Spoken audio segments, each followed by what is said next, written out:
اهلا وسهلا، مرحبا بكم في قناه عالم ام قيس. ان شاء الله تكونوا على خير وبخير في احسن الاحوال. شكرا لكل واحد سول فيا وخلى لي تعليق زوين. الله يخطيكم يا ربي. اليوم فيديو جديد، اقتراح صيفي سهل وسريع تقدروا توجدوه من الكوتي ولا توجدوه من الطبيله العيد الكبير ان شاء الله. كاقتراح كيكات صغار بالخوخ، بمناسبه ان هذه الفاكهه موجوده تبارك الله بكثره والثمن ديالها ناقص. بغيت نشارك معكم هذه الوصفه، ان شاء الله تعجبكم. وإلا عجبتكم ما تنساوش ديروا اعجاب الفيديو واشتراك في القناه ومشاركه الفيديو مع العائله والاصدقاء ديالكم كيف ديما. ونبداو بالوصفه وبسم الله. بيضه وحده غادي نوجدو هاد الكيكات الصغيورين. الا بغيتو كتر تقدروا تضاعفوا المقادير، انا سهلت عليكم الامور. غادي ناخذ بيضه وحده تكون متوسطه ماشي صغيره، قبيصه ديال الملحه، 2 معالق ديال سكر سنيده، تقدروا تزيدوا ولا تنقصوا على حسب. عندنا اختيار نص كاس ديال الحليب اولا نص كاس ديال الماء اولا نص كاس ديال عصير الليمون اللي بغيتو، نفس النتيجه. انا درت نص كاس ديال الحليب، كنزيدو 4 المعالق ديال الزيت العادي، يعني تقريبا نص كاس ديال الزيت. وهنايا كنزيدو يا ساشي ديال الفاني، نكهه الفاني، السكر نكهه الفاني، اولا كنزيدو قشور ديال الليمون محكوك اولا ديال الحامض اللي بغيتو اللي متوفر. كنخلط مزيان، غير نقدروا نستعملوا غير يدينا ولا هذا الخلاط. وكنزيد هنايا عندي خماره واحده حمراء، وعندي غادي نعبر معكم 10 ديال المعالق ديال دقيق الفرص، 10 ديال المعالق، تقريبا كاس ديال العنبه عامر مزيان ونص كاس ونص ديال العنبه. انا هنايا خداولي بالضبط، حاولت انني نعبر معكم بالمعلقه باش نسهل عليكم الامور. هنا عندي 10 ديال المعالق ديال الدقيق، وكيبقى الدقيق على حسب واش كيشرب ولا ما كيشربش. المهم اساس 10، تقدروا تزيدوا معلقه ولا تنقصوها. معلقه ديال الخل وخماره حمراء، وكنخلط مزيان. في هاد الوقيته كنكون انا شعلت الفران ديالي كيسخن. قبل ما نبدا هادشي كامل كنشعل الفران ديالي يسخن مزيان. كنبدا من الخلط، من الاحسن تخلطوا بيديكم باش تسهل عليكم العمليه.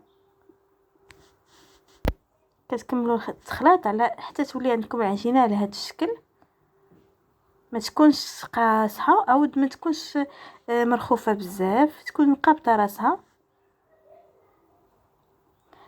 نخليوها على جنب وناخذوا الخوخ.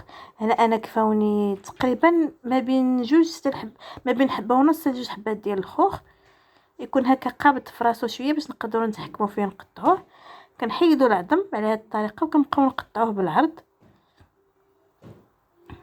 كنحاولوا نقطعوه شويه رقيق على هذا الشكل.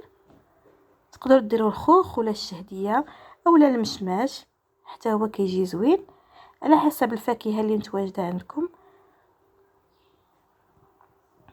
كيجي الشكل ديالهم زوين معايا. ان شاء الله جاي العيد نوجدوهم للطبيله ديال العيد. كنكمل التقطاع وكنخليهم على جنب. هنايا كناخذ هاد ليمول ديال الكيش اولا هادو ديال المول العجيب.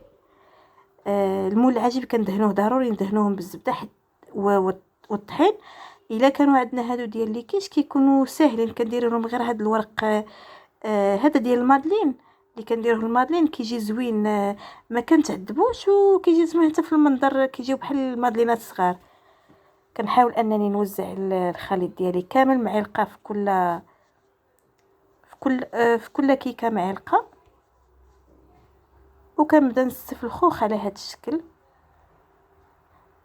انا هنا الغلط اللي درت انني ما درتش بزاف ديال الخوخ، درت غير 4 ديال الطريفات. فاش طابوا لي الكيكات تنفخوا بقى باين شويه ديال الفرق بيناتهم، العجينه خرجت ما بيناتهم. من الاحسن تزاحموا الخوخ، تزاحموا الطريفات ديال الخوخ باش ما تبقاش البلاصه العجينه فين تخرج فاش يطيبوا. ان شاء الله تكونوا فهمتوني. كنكمل على هذا الشكل، وكما قلت لكم الفران كيكون سخون، كندخلوهم الفران تكون العافيه من التحت ديالهم يطيبوا من التحت مزيان. عاد كنشعل عليهم من الفوق يتحمروا. هنا جاوني 8 ديال الكيكات صغار على حسب المول اللي عندكم، واش صغير ولا كبير. كندير شويه ديال اللوز ايفيلي ولا اللوز مهرمش ولا بلاش كاع، كنديروه في الجنب كتزيين على هذا الشكل، وكندخلهم الفران. ما كياخذوش معنا بزاف الوقت، تقريبا واحد ما بين 15 حتى ل 20 دقيقه في الفران على درجه الحراره متوسطه، يطيبوا من التحت كيف ما قلت لكم، ونشعلوا ليهم من الفوق يتحمروا. كما كتشوفوا هذا هو الشكل النهائي ديالهم. تقدروا تخليو اللوز حتى الاخر ودهنوها بالناباج، وعاد ديروا اللوز من الفوق اللي بغيتو. هانتوما حتى هذا اللي دهنتو بالزبده كيجي كيتحيد بكل سهوله. حتى هاد اللي كيش لما كانش عندكم وراق ديال المادلين كدهنوهم مزيان بالزبده والدقيق، عاد كديروا عليهم الكيك باش ما يلصقوش ليكم. وهادو هما الكيكات اولا المادلينات ديالي بالخوخ. كندهنوهم من الفوق بشويه ديال الكوفيتير ولا ناباج. هنايا درت شويه ديال السكر مع عصير الليمون، خليته يغلي مزيان ودهنت به، كيجي مذاق زوين ديال الليمون مع المذاق ديال الخوخ. وكندهن على هذا الشكل. هذا هو هذه هي الوصفه اللي شاركت معكم اليوم. كنتمنى ان شاء الله تجربوها. سهله بزاف، ما فيهاش بزاف المقادير وبزاف ديال التعب. دغيا توجدوها لكوتي الوليدات اولا ان شاء الله يا ربي العيد. وفرصه هذه باش نقول لكم عيد مبارك سعيد ان شاء الله، كل عام وانتم بخير. الله يدخلوا عليكم بالصحه والسلامه يا ربي، وطول العمر، ويخلي لكم ربي كل واحد عزيز عليكم. ما تنساوش ديروا اعجاب بالفيديو باش تدعموني، وشاركوا في القناه ديالي، وتصيفطوها لكاع العائله ديالكم والاصدقاء باش تعمل الفائده، وباش ان شاء الله تزيد تطلع هذه القناه. شكرا لكم بزاف وشكرا للمتابعه ديالكم. هذا هو الشكل النهائي ديال الكيكات ديالي. انا هنا قسمت معكم هاد الوحيده كما كتشوفوا كيجيو من الداخل طايبين ومفشفشين، يعني ما كيجيوش مدقسين.